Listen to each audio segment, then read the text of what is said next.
Hey guys, welcome to NRL Fantasy Round 21 Buy, Hold, Sell. Today we have three thumbnails, just to be different. I'm a Mm. big fan of this one because we've invented a new player here. It looks like a bit of a Zach Lomax, Ben Hunt hybrid. Would you agree with that? Well, I think he was inspired by Crichton a little bit as well. Oh yeah, But yeah. I don't know. He's a bit funny looking. Um, In between. I think this will be our thumbnail. This is great. Do you want to kick us off with the score distribution? Yes, so 903. I think it was sitting on like 890 for a while. Must got bumped up late. So I think that's pretty close to what you scored, right? Yeah, I can't remember off the top of my head, but it was about that. Yeah. Yeah. Yeah. So obviously a bit of a lower week this week than what we've been used to in the past with the 17 player weeks. Obviously a lot of low scores. I mean a lot of actually very low scores as well, but a lot of guys just come scoring in the 40s this week. So I think anyone who had two or three guys get to 60 probably pretty well. Faux show, and that team value continues to creep up. Um, Was it? I think so. Well, at least I think it's been down a bit. maybe it has, but it's still a lot more than both you and I have. But we'll get That, into that, that that is later, true. I That is guess. true. Let's kick off with some buys. First off the bat, don't really need to talk too much about these three.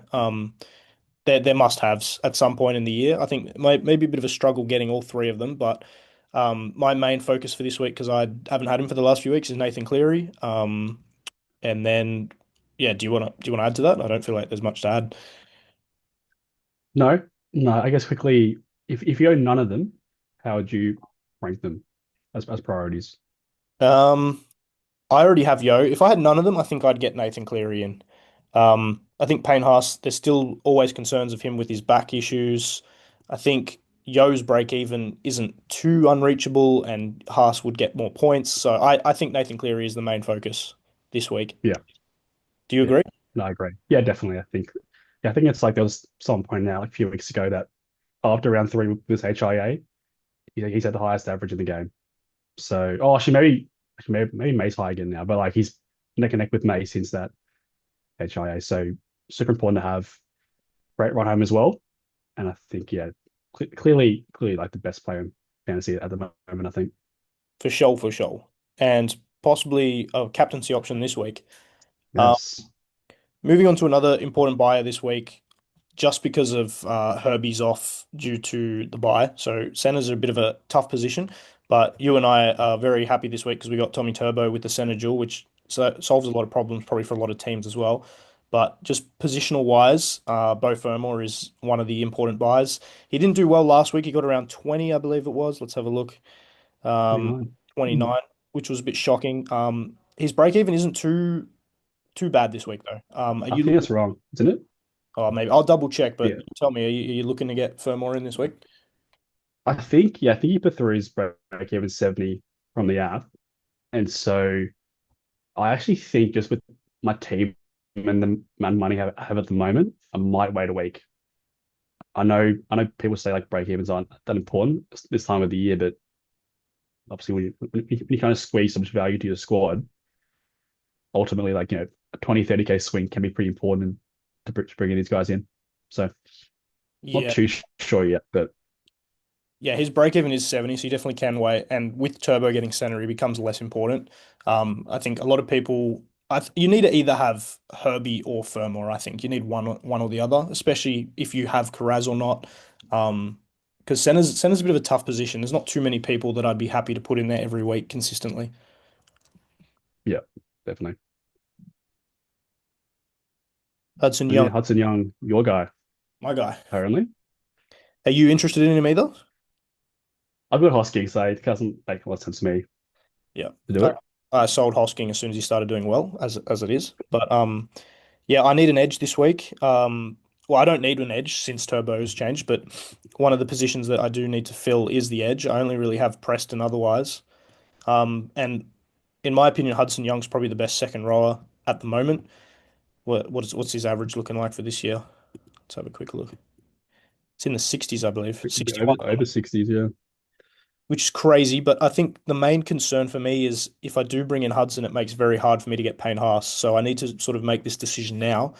Um, and there is a possible world where I don't have Payne Haas, which is also a bit of a scary thing moving forward. But Hmm. yeah, I think edge wise, he's probably the best edge remaining for the rest of the year.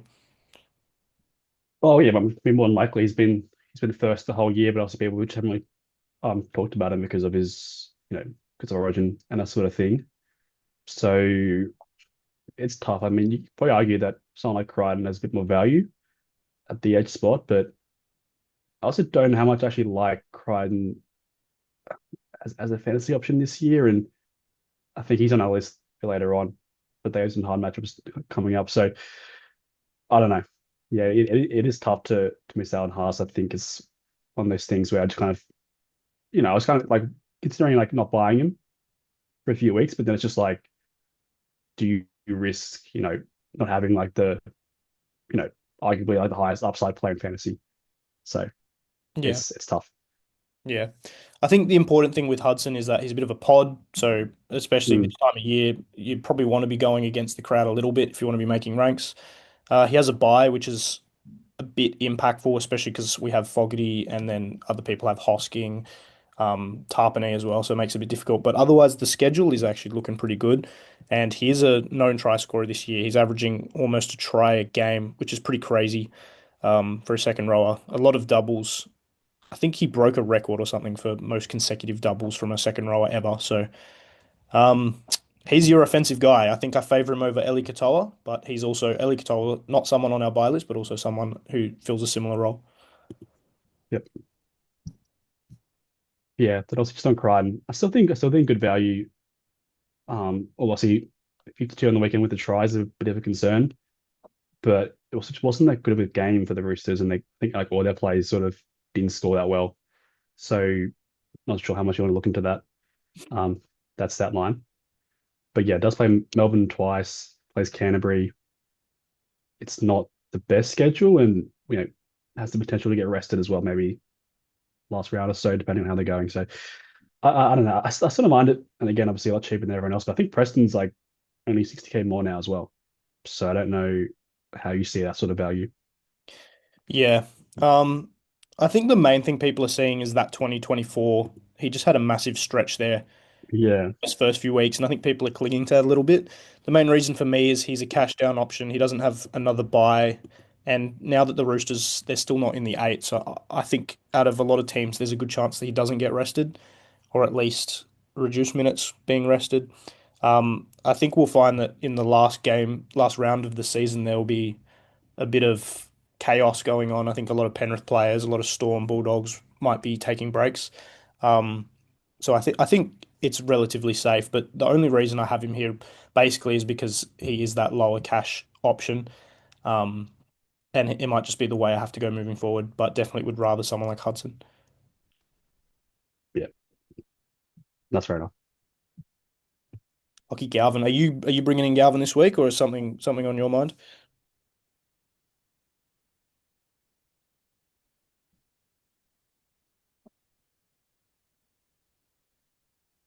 You might just cut it out a bit. Yeah, can you hear me? Yeah, yeah, Sorry.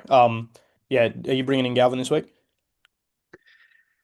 yeah. I mean, someone I was floating around when I was looking at getting Humphreys, but I'm just not that sold on the base stats, and so I just don't know. Like he's someone you can bring in and he can score you a 30, and it's just like that's just not what you want like at this time of the year. So I just don't know. Like again, he was pretty set on bringing Humphreys in before we found out today that he was out with a concussion. So I'll probably just wait a week and get him next week. But obviously Galvin does have some good upside as well. So I'm not too sure, but it does seem like a bit of a risk at that price. Yeah, I have a couple players out, so I'm sort of being forced into a corner, I think. I think he's good value. He's only played halfback once and he got a 55, which was last week. Traditionally, he was playing 5'8" more last year, which is where he got a majority of his points. And then Yeah. I feel like it was a bit of a momentum thing. Like he wasn't feeling it with Benji Marshall, so he stopped performing to the full capabilities he had. Maybe I'm wrong in saying that. Maybe it was just a slump, but his points did decrease around this year in that 5'8" role. I think the main concern with him is, alongside possibly being rested, is Toby Sexton still in the reserves. Toby Sexton has been the man who's gotten them to the place where they are at this time of year, and he might come back and put Galvin back on the interchange bench, which would be not good for any purchases. Yeah, yeah, definitely. And they haven't been great recently as well, so it's something that could could happen as well. Yeah, So yeah. Well, they almost lost last week, didn't they? yeah, This is my guy here. I've sort of looking at him sort of as a Thomas Cant cash down equivalent. Um, I was half hoping Thomas Cant was named as the second rower, but I can't remember off the top of my head if he's on the reserves or the interchange. He's there somewhere. he's out of the side now as well. He's out. Yeah, Right, but okay. yeah, he's in the reserve. He's in reserves now. Yeah, Yeah, which is good news probably for Jermaine. I think whenever he plays 80 minutes at second row, there's only really two instances here in round 5, round 20. He's getting around a one sorry, a 50. Not That's not even a 1 ppm, but I think at this price point, it's a pretty good cash out. yeah, yeah. Actually, yeah, I saw him live on Sunday. Actually, pretty good. Kind of actually got confused a few times if it was him or KPP running the ball. So I definitely think he's someone that the Knights want to like give a go, especially with KPP leaving next year. They need to fill out that second row spot. So as long as he's playing well, I don't see him changing that. Uh, Obviously, just keep in mind they have to buy next week. If you already have one Knights player, I probably would advise against it. Just with how many injuries are going on at the moment, doing a risk having two players down to buy. Like we both have Katoa and Plum out this week, and we're a bit pressed. So I think if you've no Knights players, it is a pretty good option, but there is that risk there as well with him being a bit more unproven. I guess on the flip side, if you don't have any knights like me, he becomes a nice loop option next week. Yeah, that's right. Yeah, Yeah, raises his stock a little bit. Um, Low break even, so if worse comes to worse, you could cash him out again. You probably don't want to be doing that with your trades, but I guess it's always a nice little incentive, and definitely someone I'm considering myself this week. yeah. Then probably obviously I think you said last week he was a better buy than Talon and Silver, and came out and scored was it 14? So that's pretty good. Um, Back to fullback now with Failing, I think out for a month with a broken hand. So I don't know if that improves his scoring. It probably does because if he gets a few more run meters, a few more kick defusals, and obviously he wasn't kicking the ball anyway, so it probably does make his scoring a little bit better. And I think I think his average of 47 in State Cup was a fullback, so that was with quite a few tries and like a try assist per game. But I still think look, I needed well, my current plan now, as we'll see, is to get a 230 guy in, and I think he still is the best option, but it's obviously a bit gross also based on those stats. Yeah, look, I think if you want a full cash out, that someone that scores, he's your guy. If you want a full cash out that you can use as a loop, look elsewhere. But this is probably, I feel like this might be the last time this year we get someone who's 230K and has a set starting role like this. So if that's what you're looking for, I think True. this is the week to jump on with a pretty low break even. Jamie Humphreys, I bought him last week and he has unfortunately gone down with a head knock. I don't know too many details. I think it's just a 1 week, which is fortunate but unfortunate because he was performing well with no Latrell. He was doing the kick meters for quite a bit there before he got moved back to lock, I believe. Oh, sorry, hooker, because the Rabbitohs are just cursed and have crazy amount of injuries. But yeah, 365 kick meters, most of that coming from the first half, and then continuing to do what he does. 45 tackles is crazy from halfback, and he's obviously the goal taker, even though he only had the opportunity to convert one. I think he missed it. He missed one or two. But with Latrell out for the next few weeks, he's still a really good buy in my eyes. Yeah, he's selling the again. As I said, I was pretty set buying this week, and I think he's just got actually really good value. Like he averages this year without Latrell on the side is 60. So look, he's gonna hit that, in a kind of Rabbitoh side that's kind of given up, like doesn't have that much to play for, probably not, but price of 35, I think he's based that game to a 50 anyway, and all you need is like one game with a try assist and a few goals, and you can get up to that 60s and 70s. So he's definitely someone that I'm going to try and keep my plans for this week to get him in next week. But also, obviously, that's a bit of a risk. And I don't know. It's not, yeah, I don't know, essentially. But I still think he's good value. So, Yeah, I agree. Dylan Edwards, I do not think is a buy. I might look like a bit of a fool here and it come back to bite me. He's definitely in form, but I think he might be a bit of a trap for the rest of this year. Do you see it the same way? well, yeah, I think he was clearly a buy last week. And you know, I think we both said, oh, you know, you were a bit against him, and I kind of talked out of him, but just like, we knew without Cleary and when he has goal kicking, he's going to score well.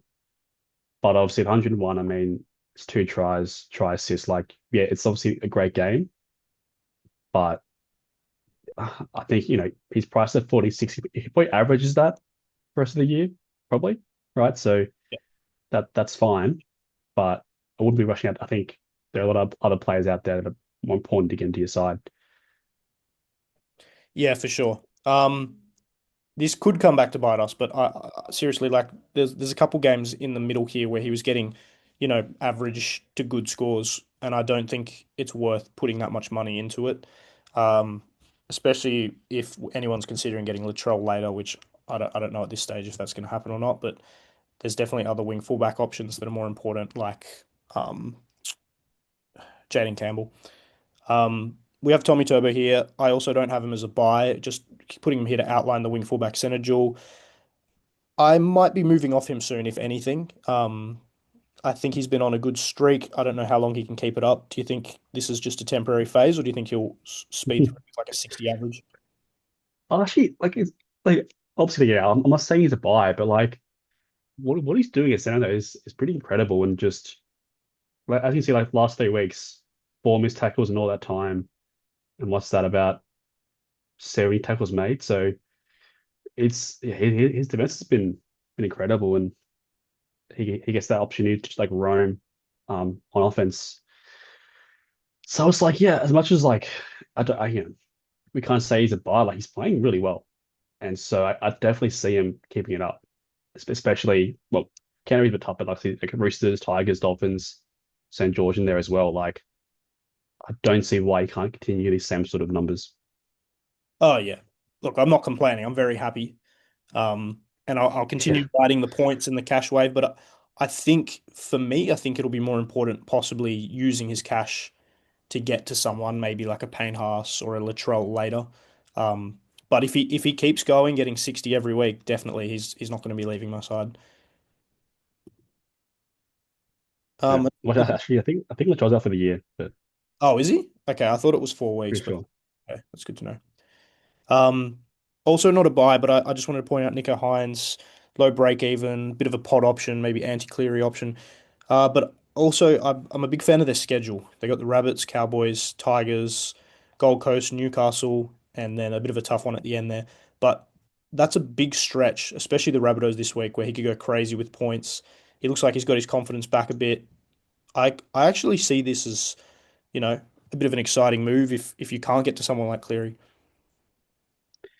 Yeah, I don't mind it. I think obviously just similar to some other players, like he has that buy to go. So whether or not you have any other Sharks players important, but then also keep in mind, like, compared to, I don't know, like Jerome Hughes, for example, well, obviously might rest for a game, but there's average and then also has total points for the year. And so playing one less game, that's one less game to score points. And so something you have to keep in mind when bringing these kind of guys in. For sure. Scotty Drinkwater, you had some things to say about this man. Yeah, he's literally, I was going to sell him. That's pretty sad. And I think I said to you today, like, he had to do so much, especially like these last few games, to just score all right. Uh, like multiple tries, goals, try assists, line breaks, offloads, turnover tackles, like everything. And he's got, obviously, like 60s are good, but like they're nothing insane. So it's it's tough, but obviously with no Latrell now, and obviously, I mean, like, yeah, I think for me, like he hasn't done anything really to be a sell, so probably is a hold until maybe he starts playing poorly again. But for now, obviously, I'll just save the trade and like keep him in for at least another few weeks. I think Yeah, I think I'll do at this. least. I think until this break even starts getting a bit too high. But I mean, we all bought him because of this big stretch here between 4 to 10. Um, the kick meters have been coming back a little bit, which I think is important. But you're right. Like he had 4 goals, try assist, try kick meters, and he still only got like a 54. So it is a bit Yeah, concerning. But yeah, St George this week shouldn't be too difficult. Parramatta, Newcastle, Tigers. It's not too bad of a lineup, and yeah, yeah, he's yeah, buy later, so it makes sense to sell him soonish, I think. But yeah, hold for now in my book. And then Latu I have as a hold slash sell option just to help you get to those different players. His averages hasn't been as good since moving to halfback. He actually was performing better in my eyes when he was coming on the interchange. Um, but he does have moments where he can go crazy. So maybe someone you can hold on for a little bit with a low breaker, even maybe loop him through. But I have a bit of a tough week this week, so I might have to be getting him off the field just to get some more reliable points in. yeah, yeah. I mean, not much to say. I think And pretty then clear that yeah for your side. And then yeah, Tino and Colo obviously both out for at least a month each. I think. Well, yeah, about 3 weeks for Tino maybe, but yeah, like at this time of the year, we need to field a strong 17. You don't want an extra 700k sitting there on the bench, so yeah, really sells. I'm pretty sure Colo's done for the year as well. I might be Oh, that's right. Yeah, he is done for the year. Yeah. okay. Let's get into our teams. This is great. This is so good. All right, feed us. Yeah, it's actually a pretty good week for me. 932. Unfortunately, with actually we'll go trades first. Um, Ended up doing a bit different to what I kind of said. Obviously, the troll news obviously forced a change, and then yeah, ended up. I think yeah, you called me with like 3 minutes ago before the first game started and told me about that. So quickly bought in Herbie and well, unfortunately captained him, but regardless, I'm happy that he's on my side now at least and not to worry about the Dolphins game. But yeah, obviously Campbell and sort of in as well, he was kind of like always set on. And then yeah, for the points wise, yeah, I could unfortunately captain Farnworth. So if we did May, I probably would have been, even higher up in the ranks, right? Probably top 5K if I captain May, but that's kind of the year, hasn't been just constantly getting the captaincy wrong, unfortunately. But I was very happy with, Fogarty, KPP, Brayley, Turbo, all kind of doing well as my sort of, my kind of pseudo pods. And And Hosking. so managed to avoid oh yeah, well, I managed to avoid, Fermor and Tino, those scores, but obviously got Teddy and Noah. So obviously, again, 932 in the grand scheme of things is bit of an average week, but obviously did better than most people around my rank. So can't complain. And then, yeah, my trade-ins, yeah, as I said, has to, to do this sort of trade setup to bring in a full cash out. So I think the only option is Upper Lee, but I'll probably have a look at some videos tomorrow and see what people are saying. If there's someone I missed out on who's cheap, but obviously Haas the main guy, and having Colo out is kind of a blessing in disguise in a sense where it makes that super easy. So, any thoughts, or do you think that's Yeah, I think your team's gonna be pretty? pretty strong. Cleary, Haas, you have good edges. You have some nice mix of pods. I think you're set to gain ranks. And you've held Nawaka Tunawase for quite a long time. Um, yeah, Oh yeah, he's on the job. He's on the chopping block potentially, but we'll see. We'll see. and then early plans makes Oh sense. yeah, sorry. It's a Yeah, very nice side. yeah. Obviously, it's annoying to have Farnworth and Qatar out, but strong 17, not great looping options with Papali and De Silva there, but hopefully a strong enough 17 to still make some ranks this week. Yeah, I wouldn't be complaining. I've had a bit of a tougher streak, as we'll find out. But just want to point out how crazy this is. My overall score is 17,505, and your overall score is 17,506. So you're beating me Mm. by 1 point. My trades were two people who are now both injured this week. Um, Very unfortunate. I think Humphreys will bounce back, but very unlucky with Tino. He could be an option later in the year, maybe if his price drops and he comes back, but it is what it is. Round 20 team, I did okay considering. I also brought in Firma, which is great because he got 29. But otherwise, very happy with Brayley. I'm probably one of the few who own him and will continue to own him. It doesn't really make much sense for people to jump on him. So if he keeps doing what he's doing, that's very good news for me. The 1 week I go off the May captaincy, he goes crazy. So I think lesson learnt, just leave the captaincy on May or maybe Cleary. Maybe no lesson has been learnt. But yeah, my side's looking okay, and it's given me a couple options for this week. I'm leaving them open.